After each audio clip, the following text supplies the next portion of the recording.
Picture this: a grown woman standing in her designer heels on freshly manicured grass, screaming at the top of her lungs about ceramic garden ornaments.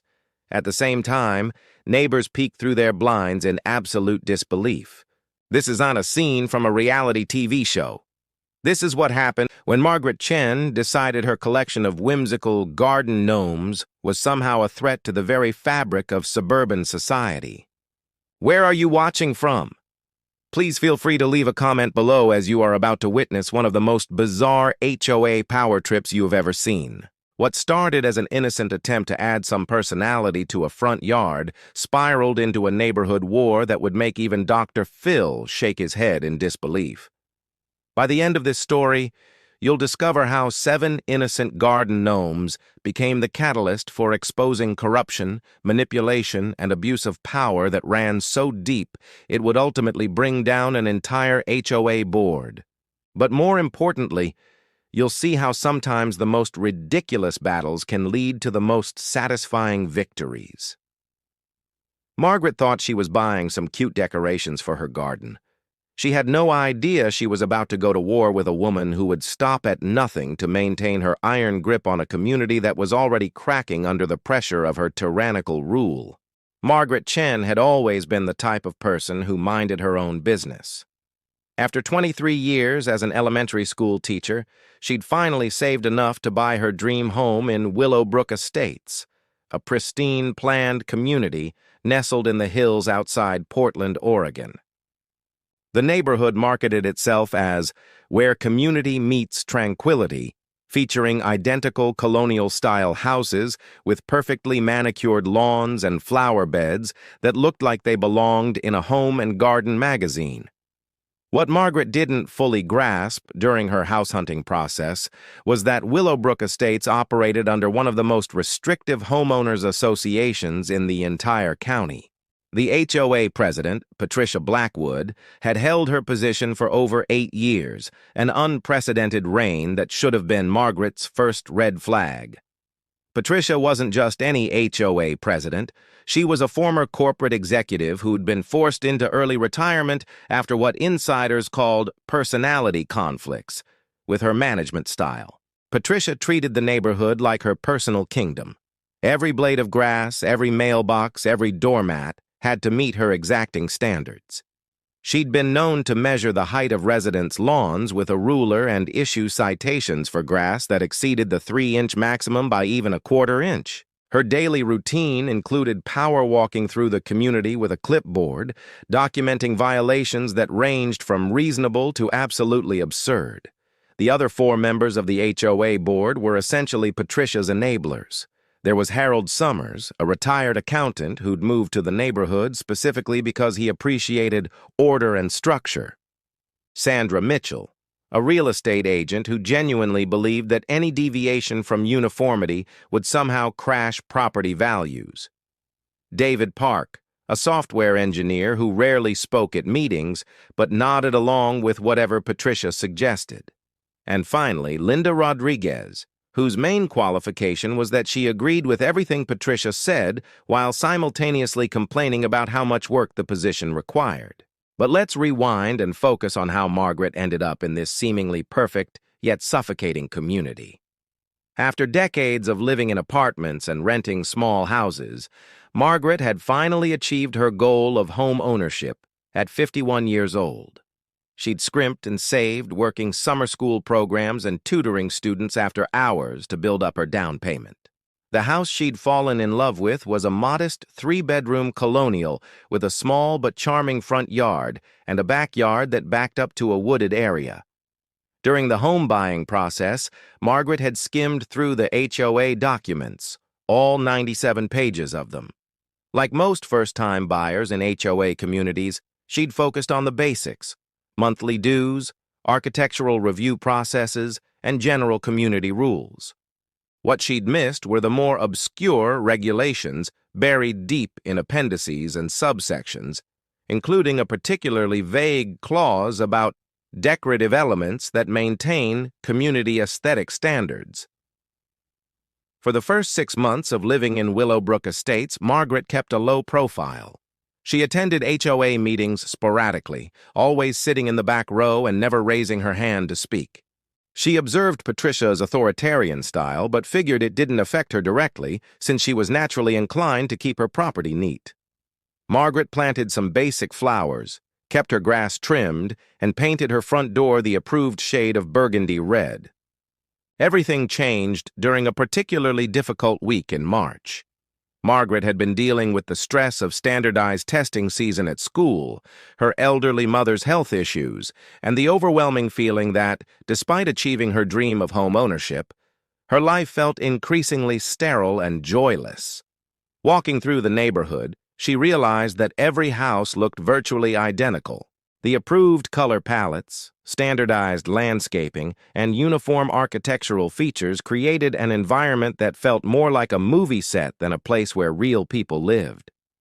But you're probably wondering where the garden gnomes fit into this story, and trust me, we're getting there. Keep watching because what happens next reveals just how far some people will go to control others. That weekend, Margaret decided to visit a local garden center to pick up some plants that might add a bit of personality to her flower beds. She wasn't planning to break any rules, just wanted to find some approved flowers that might make her feel a little more connected to her space. As she wandered through the aisles of the garden center, she found herself drawn to a display of whimsical garden ornaments. There they were. 7 ceramic garden gnomes, each with its own distinct personality and pose. One was reading a tiny book, another was playing a miniature guitar, and a third was tending to an even tinier garden. They were handcrafted, clearly created by an artist who'd put thought and care into each piece. Something about their cheerful expressions and individual character traits reminded Margaret of her students, each unique, each deserving of recognition and celebration. Margaret bought all 7 gnomes on impulse, along with some standard-approved petunias and marigolds. She spent that Sunday afternoon carefully arranging them throughout her front garden beds, creating small vignettes that told subtle stories. The gnome with the book sat near some lavender. The gardening gnome was positioned next to her vegetable patch border, and the musician gnome found a place of honor near the front walkway. For the first time since moving to Willowbrook Estates, Margaret felt genuinely happy with her outdoor space. The gnomes added whimsy and personality to an otherwise generic landscape. More importantly, they reflected something essential about who Margaret was as a person, someone who believed in the value of individuality, creativity, and joy. Margaret had no way of knowing that Patricia Blackwood drove by her house twice daily during her morning and evening community assessment walks, and that those 7 innocent garden gnomes were about to trigger a series of events that would consume the next year of both their lives. The first warning shot came exactly 1 week after Margaret installed her garden gnomes. She returned home from work on a Monday evening to find an official HOA violation notice tucked into her front door. The formal letterhead and serious tone made it seem like she'd committed some crime rather than decorated her own property with perfectly legal garden ornaments.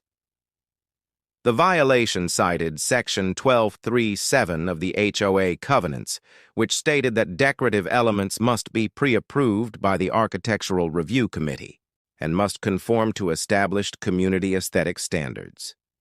Patricia had hand-signed the notice with her elaborate signature and included a note demanding that Margaret remove the non-conforming decorative elements within 14 days or face escalating fines. Margaret read the violation notice 3 times, growing more confused and frustrated with each reading. She'd lived in apartments her entire adult life, where landlords controlled decorative decisions, and buying her own home was supposed to mean freedom to express her personal taste within reasonable limits. Garden gnomes weren't exactly controversial. They were traditional garden decorations that had existed for decades in neighborhoods across America. That evening, Margaret pulled out her copy of the HOA Covenants and Conditions for the first time since closing on her house. She spent hours reading through sections and subsections, looking for any specific prohibition against garden gnomes or decorative ornaments. What she found instead was a maze of vague language that seemed deliberately designed to give the board broad discretionary power over nearly every aspect of homeowners' properties. The infamous Section 12.37 was particularly problematic because it didn't define what constituted established community aesthetic standards. There was no list of approved decorations, no examples of what would be considered appropriate, and no clear process for understanding what would or wouldn't be accepted before making a purchase. The covenant gave Patricia and the board unlimited authority to approve or reject any decorative choice based on their personal preferences. Margaret decided to take a diplomatic approach initially. She drafted a polite letter to the HOA board, requesting clarification about the violation and asking for specific guidelines about approved decorative elements. She explained that she'd purchased the gnomes in good faith, believing them to be appropriate garden decorations, and requested a hearing to discuss the matter before removing them. Patricia's response arrived within 48 hours and was significantly less diplomatic than Margaret's inquiry. The letter dismissed Margaret's request for clarification and reiterated the demand for immediate removal of the violations. More concerning, Patricia had escalated the situation by scheduling a special architectural review meeting to address what she termed flagrant disregard for community standards. Now, if you're watching this and thinking that Patricia seems like she's overreacting to some harmless garden decorations, you're absolutely right. But here's where the story gets really interesting, because Patricia's extreme response to the garden gnomes was not really about the gnomes at all. Stay with me as we dive deeper into what was really motivating this bizarre crusade. Margaret attended the special architectural review meeting held on a Thursday evening in Patricia's immaculately decorated living room. The setup was clearly designed to intimidate. Patricia sat behind an imposing mahogany desk, while the other board members arranged themselves in chairs that formed a semicircle around a single folding chair designated for Margaret. The power dynamic was unmistakable and deliberately uncomfortable. Patricia opened the meeting by projecting photographs of Margaret's front yard onto her television screen, presenting the garden gnomes as if they were evidence in a criminal trial. She'd taken multiple angles and close-up shots, creating a presentation that made the cheerful ceramic figures look somehow sinister and threatening. Patricia's commentary focused on how the gnomes disrupted the visual harmony of the streetscape and set a dangerous precedent for individualistic expression. Harold Summers, the retired accountant, had prepared a financial analysis arguing that properties with non-standard decorative elements could negatively impact surrounding home values by as much as 3 to 5%. His presentation included charts and graphs that looked impressive, but were based on real estate studies from completely different markets and situations that had nothing to do with garden gnomes. Sandra Mitchell, the real estate agent, spoke passionately about the importance of curb appeal uniformity and warned that allowing garden gnomes could lead to a slippery slope of increasingly inappropriate decorations. She painted a picture of the neighborhood descending into chaos, with residents installing everything from pink flamingos to elaborate fountain displays if the board didn't maintain strict decorative standards. Margaret listened to nearly an hour of presentations that treated her 7 small garden ornaments as if they were a threat to civilization itself. When finally given an opportunity to respond, she pointed out the obvious. Garden gnomes were traditional, tasteful, and hardly the type of decorative element that would cause property values to plummet. She noted that several other neighborhoods in the area featured similar decorations without any apparent negative consequences. More importantly, Margaret challenged the board's authority to make arbitrary decisions about decorations that were not specifically prohibited in the covenants. She'd done her homework and consulted with an attorney friend who'd confirmed that HOA boards couldn't simply invent new restrictions without proper procedures and community input. Patricia's response to Margaret's reasonable arguments revealed the true nature of the conflict. Rather than addressing the legal and logical points Margaret had raised, Patricia launched into a personal attack that had nothing to do with community aesthetics or property values. She accused Margaret of being deliberately disruptive, questioned her commitment to community values, and suggested that someone who couldn't follow simple guidelines probably wasn't suited for living in a premium-planned community. The meeting ended with the board voting unanimously to uphold the violation and imposing a timeline for removal that had been reduced from 14 days to 7 days.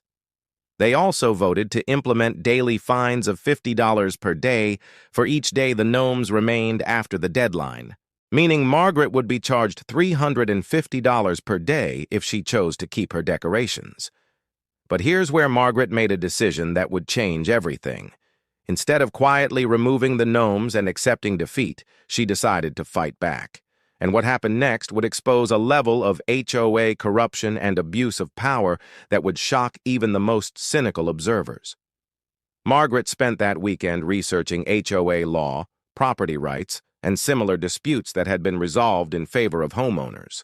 What she discovered was that Patricia and the board had been operating outside their legal authority for years, making arbitrary decisions and imposing fines without following proper procedures outlined in both the community covenants and state law. The 7-day deadline came and went. Margaret's garden gnomes remained in place, and Patricia began imposing the daily fines with obvious relish.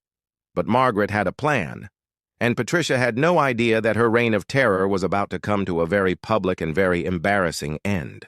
If you're still watching, make sure you don't miss what happens next, because the climax of this story involves a revelation that would make Patricia wish she'd never heard the word gnome in the first place. The moment of truth arrived on a sunny Tuesday morning in late April, exactly 3 weeks after Patricia had begun imposing daily fines for Margaret's refusal to remove her garden gnomes. Margaret had calculated that she now owed the HOA over $7,000 in accumulated penalties, money she had no intention of paying, but that Patricia was already spending in her mind. What Patricia did not know was that Margaret had spent those 3 weeks building a case that would expose years of financial irregularities, procedural violations, and outright corruption within the HOA board. Margaret's attorney friend had connected her with a specialist in HOA law who'd agreed to take the case on contingency after reviewing the evidence Margaret had compiled. The first crack in Patricia's armor came when Margaret's attorney requested copies of all HOA financial records, board meeting minutes, and architectural review decisions from the previous 3 years.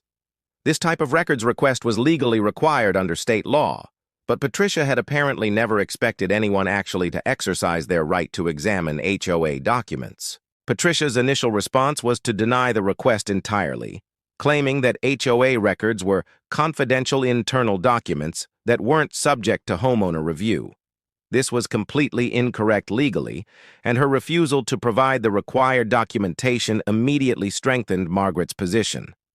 More importantly, Patricia's defensive reaction suggested she had something significant to hide. Margaret's attorney filed a formal legal motion compelling the HOA to produce the requested documents. Rather than comply with the court order, Patricia hired her own attorney and attempted to delay the proceedings through various procedural objections. This strategy backfired spectacularly because it drew additional attention to the case and suggested that the HOA was actively trying to prevent scrutiny of their operations. While the legal proceedings were moving forward, Margaret decided to take her case directly to the community. She'd observed that many of her neighbors seemed afraid of Patricia and the board, but she suspected that fear was based more on intimidation than actual legal authority. Margaret began reaching out to other homeowners who'd received violations or been subjected to Patricia's arbitrary rule enforcement. What she discovered was shocking. Patricia had been systematically targeting homeowners who questioned her authority, disagreed with board decisions, or rubbed her the wrong way personally. Over the past 3 years, she'd issued violations for infractions that ranged from questionable to completely fabricated, including citations for excessive bird feeding that attracted non-conforming wildlife, unapproved seasonal decorations that turned out to be standard holiday displays, and landscaping violations for plants that were actually on the community's approved species list. But the garden gnome controversy was about to reveal something much more serious than Patricia's petty tyranny. The financial records that the HOA was eventually forced to produce showed a pattern of questionable expenses, missing documentation, and financial decisions that seemed designed more to benefit Patricia personally than serve the community's interests. Margaret's attorney discovered that Patricia had been authorizing payments to landscaping and maintenance companies owned by her brother-in-law, consistently choosing the highest bidders for community projects and approving expenditures that weren't properly documented or justified. Over 3 years, nearly $60,000 in HOA funds had been spent on contracts that appeared to involve kickbacks or personal relationships rather than competitive bidding processes. Even more damaging was the revelation that Patricia had been using HOA funds to pay for her own legal expenses in disputes with individual homeowners, including the attorney she'd hired to fight Margaret's records request.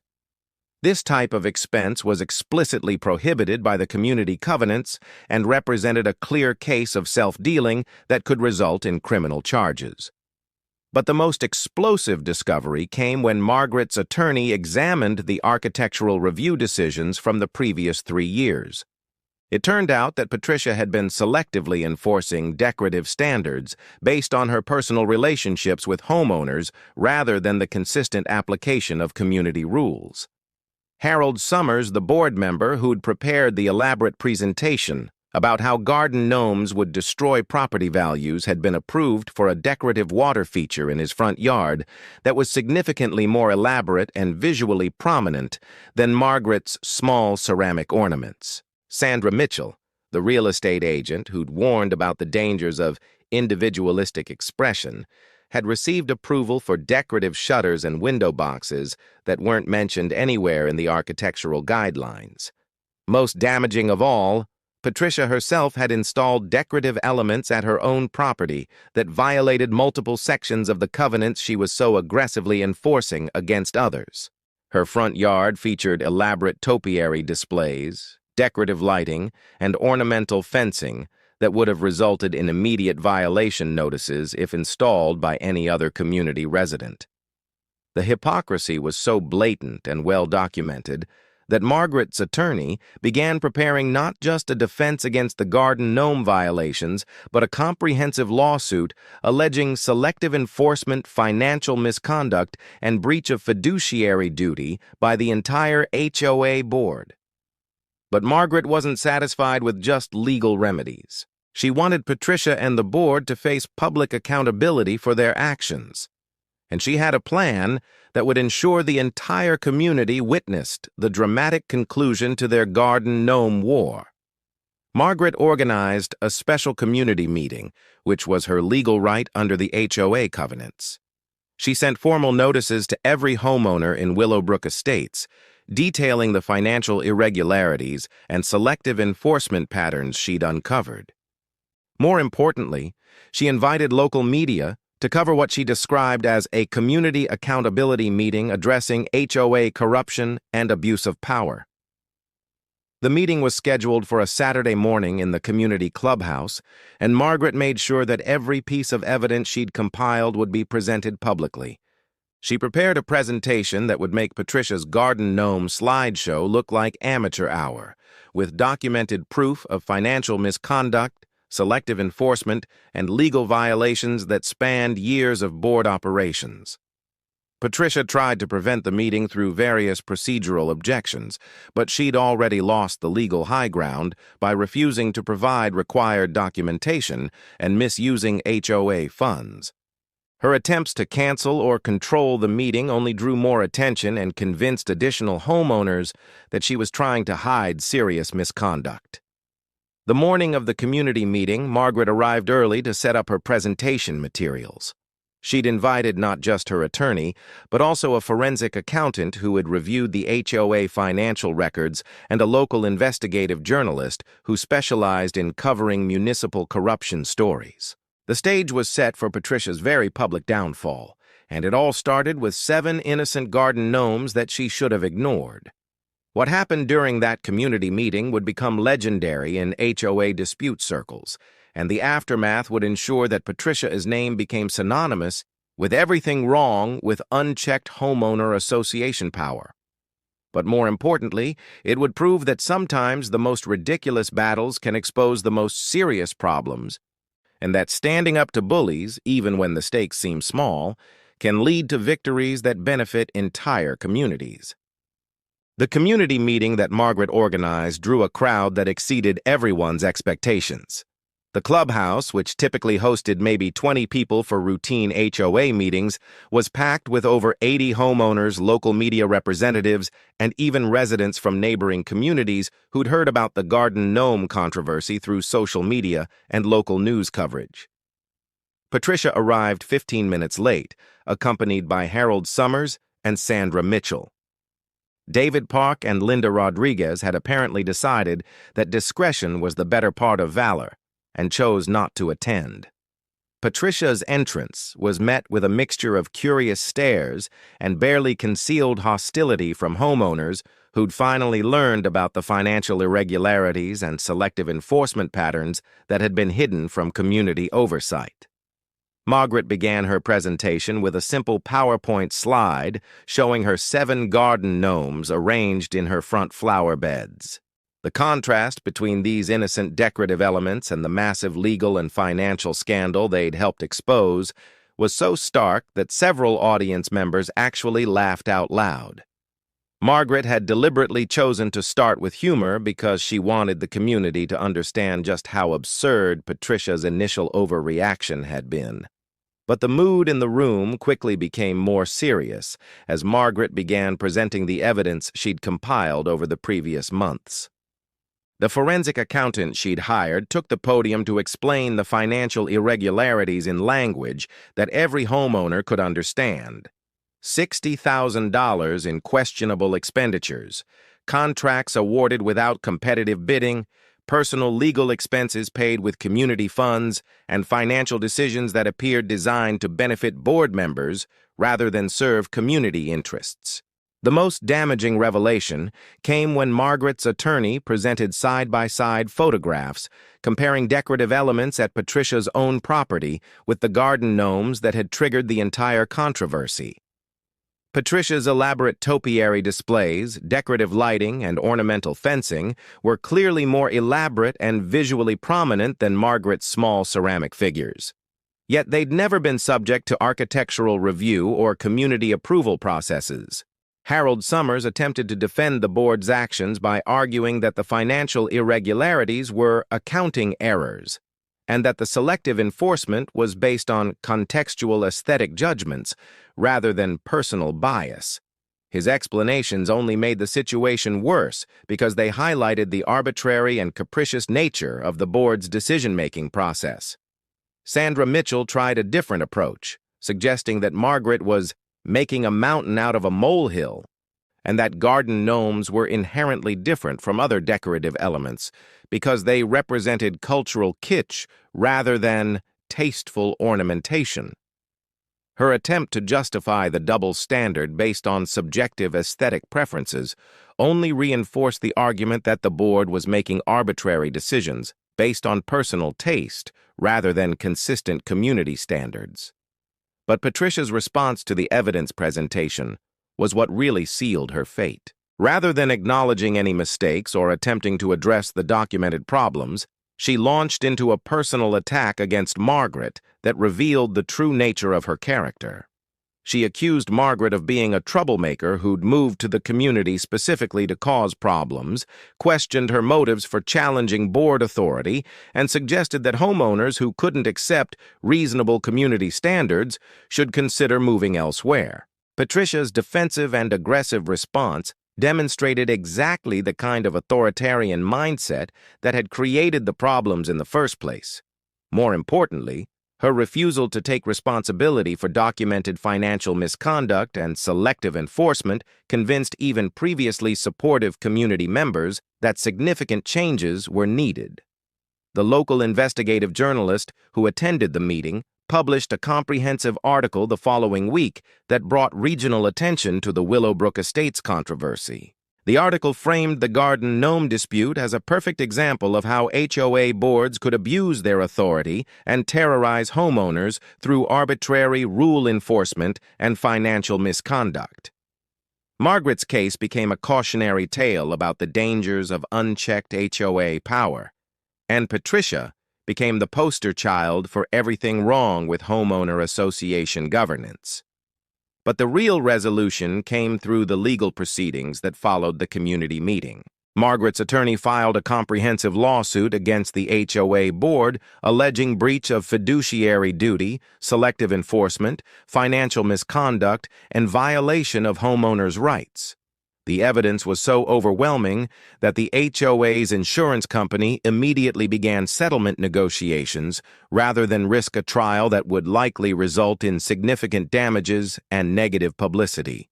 The settlement agreement that was eventually reached included several components that went far beyond Margaret's original goal of keeping her garden gnomes.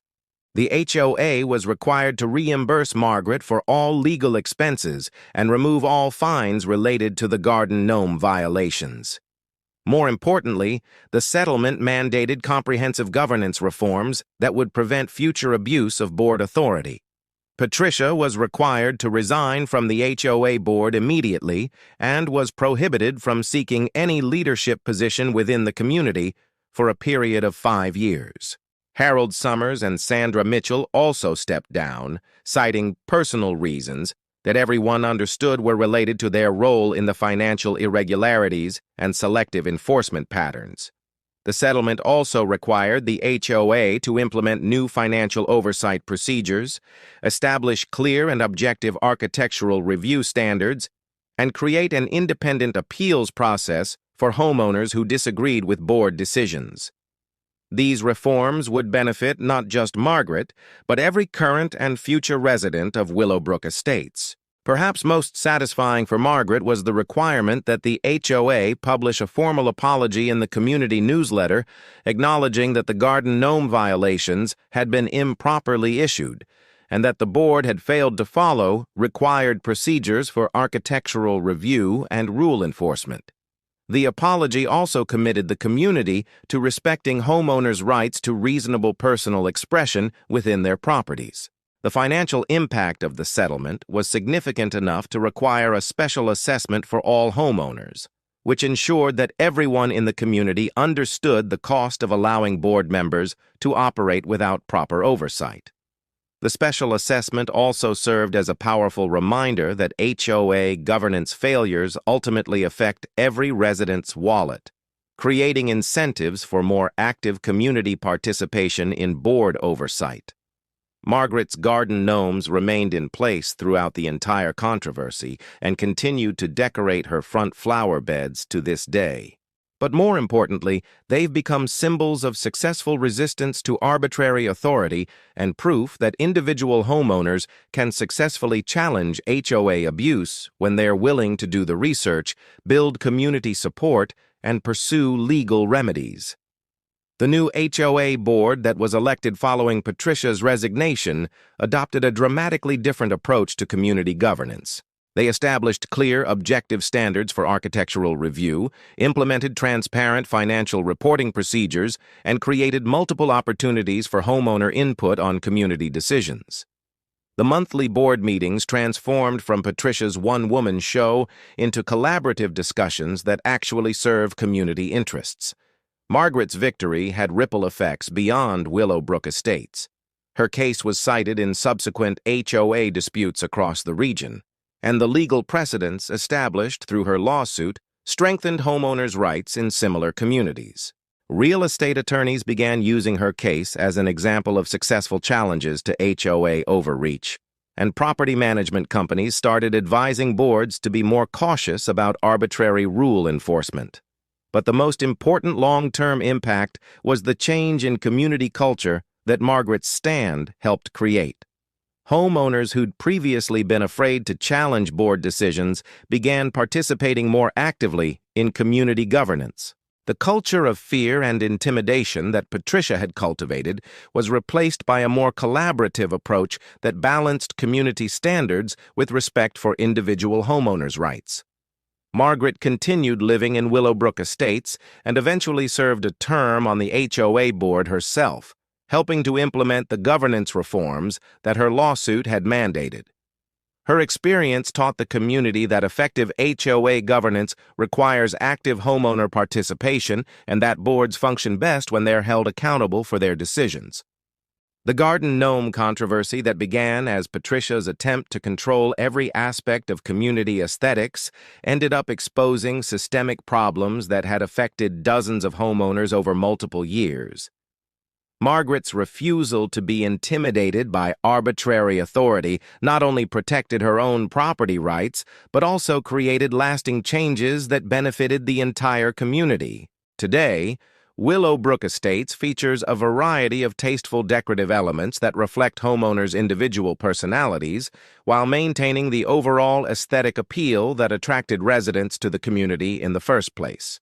Garden gnomes, decorative water features, seasonal displays, and personal landscaping choices coexist harmoniously because the community learned to balance reasonable standards with respect for personal expression. Margaret's story demonstrates that sometimes the battles that seem most trivial on the surface can expose the most serious underlying problems. Her 7 ceramic garden gnomes became the catalyst for addressing financial misconduct, selective enforcement, and abuse of power that had been hidden from community oversight for years. More importantly, her willingness to stand up to bullies, even when the immediate stakes seemed small, created lasting changes that protected the rights of current and future homeowners. The lesson here isn't really about garden gnomes or even HOA disputes specifically. It's about the importance of standing up to arbitrary authority, doing your research when you're being treated unfairly, and recognizing that individual acts of resistance can create positive changes that benefit entire communities.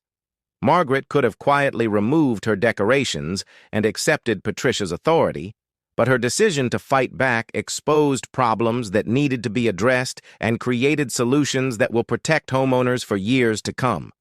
So the next time you're faced with authority figures who seem to be abusing their power or making arbitrary decisions that affect your life, remember Margaret's garden gnomes. Sometimes the most important battles are the ones that other people dismiss as trivial, and sometimes the most effective way to create lasting change is to stand your ground when you know you're right, even when the immediate stakes seem small. What would you have done in Margaret's situation? Would you have quietly complied with Patricia's demands, or would you have been willing to fight for your right to express your personality through your own property? Leave a comment below and let me know, because these kinds of situations are more common than you might think. Your response could make the difference between accepting unfair treatment and creating positive change for everyone around you.